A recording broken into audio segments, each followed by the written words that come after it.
ഞങ്ങളുടെ പ്രതിനിധി coordinating editor അട്ടമലയിലേക്ക് പോയിട്ടുണ്ട്.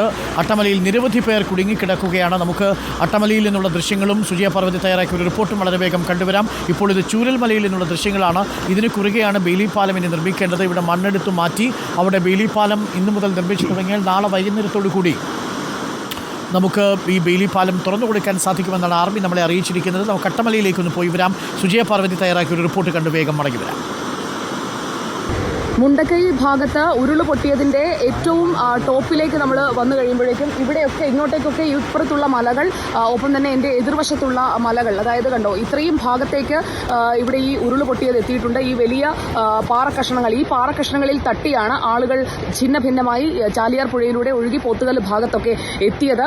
ഇതുവഴി പോയിട്ടുള്ള, അതായത് വീടുകളുടെ ഭാഗങ്ങൾ അല്ലെങ്കിൽ വീട്ടിലുണ്ടായിരുന്ന സാധന സാമഗ്രികൾ അതൊക്കെ ഒഴുകിപ്പോയത് നമുക്ക് ഇവിടെ കാണാൻ കഴിയും. ഇവിടെ നോക്കൂ, ഇവിടെ ഒരു പുഴയുണ്ടായിരുന്നു. ആ പുഴ ഒഴുകുന്നത് ഈ പാറക്കല്ലുകൾ കിടക്കുന്ന ഭാഗത്താണ്. പക്ഷേ രണ്ട് ചാലുകളായി ആ പുഴ തന്നെ വിഘടിച്ചിരിക്കുകയാണ്. പാറക്കല്ലുകൾ കിടക്കുന്ന ഇടത്തൂടെ പുഴ ഗതിമാറി ഒഴുകി ഇതുവഴി ഉരുള് പൊട്ടിയ വെള്ളം മുഴുവൻ ഈ വലിയ പാറകളെയും വഹിച്ചുകൊണ്ടാണ് എത്തിയതും അപ്പുറത്തെ ഭാഗത്തേക്ക് വന്ന് ആ ഒരു ഗ്രാമത്തെ മുഴുവൻ തുടച്ചില്ലാതാക്കിയതും. ഈ ഒരു സ്ട്രെച്ച് മുഴുവൻ ഒലിച്ചില്ലാതായതാണ്. ഇപ്പുറത്ത് കാടിന്റെ ഭാഗത്തേക്കും വലിയ രീതിയിൽ ഈ ഒഴുകി വന്ന മലവെള്ളം അടിച്ചു കയറിയിട്ടുണ്ട്. ഞാനിപ്പോൾ നിൽക്കുന്ന കുന്നിന്റെ മുകൾ ഭാഗം വരെ ഈ വെള്ളം എത്തിയതാണ്. ഈ ഉരുള് പൊട്ടിയെത്തിയ വെള്ളം ഇവിടം വരെ അടിച്ച് ഇവിടെ ഉണ്ടായിരുന്ന മരങ്ങളെല്ലാം കടപുഴക്കി കൊണ്ടുപോയി. അതെല്ലാം, ആ മരങ്ങളെല്ലാമാണ് താഴേക്ക് ഒഴുകി വന്നത്. അങ്ങനെ വലിയ ഒരു അപകടമാണ് സംഭവിച്ചത്. ഇവിടേക്ക് രക്ഷാപ്രവർത്തകരോ അങ്ങനെയൊന്നും കടന്നു വരാൻ പറ്റാത്ത സാഹചര്യമാണ്. കാൽനടയായി മാത്രമേ എത്താൻ സാധിക്കുകയുള്ളൂ. മാത്രമല്ല മറുകരയിൽ, മറുഭാഗത്തൊക്കെയാണ് ആളുകൾ ഇപ്പോൾ രക്ഷാപ്രവർത്തനങ്ങളിൽ ഏർപ്പെട്ടിരിക്കുന്നത്. ഇവിടെയൊക്കെ മൃതദേഹ ഭാഗങ്ങൾ ഒരുപക്ഷെ കിടക്കാനുള്ള സാധ്യതയുണ്ട്. കാരണം താഴെ ചാലിയാറിലേക്ക് ഒഴുകിയെത്തിയ നിലയിൽ കിട്ടിയത് കാലും കൈയും അങ്ങനെ ശരീരഭാഗങ്ങൾ മാത്രമാണ്.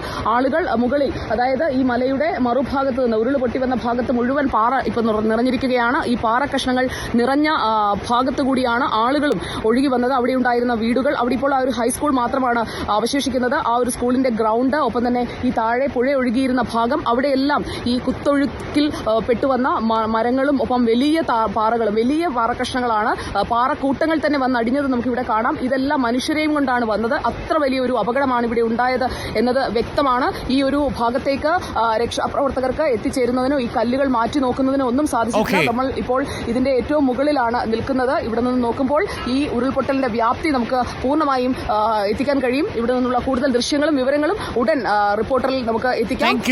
സുജയാണ് ഇപ്പോൾ അട്ടമല ഭാഗത്ത് നിന്നും എത്തിയത്. ഏറ്റവും പ്രധാനപ്പെട്ട ഒരു വിവരം കൂടി, ഇന്നലെ അട്ടമലയിൽ കുടുങ്ങിക്കിടന്ന 19 പേരുടെ വിവരം റിപ്പോർട്ടർ പുറത്തെത്തിച്ചിരുന്നു. ആ 19 പേരെയും ഇപ്പോൾ രക്ഷപ്പെടുത്തി എന്നൊരു ആശ്വാസ വാർത്ത കൂടി എത്തുന്നുണ്ട്.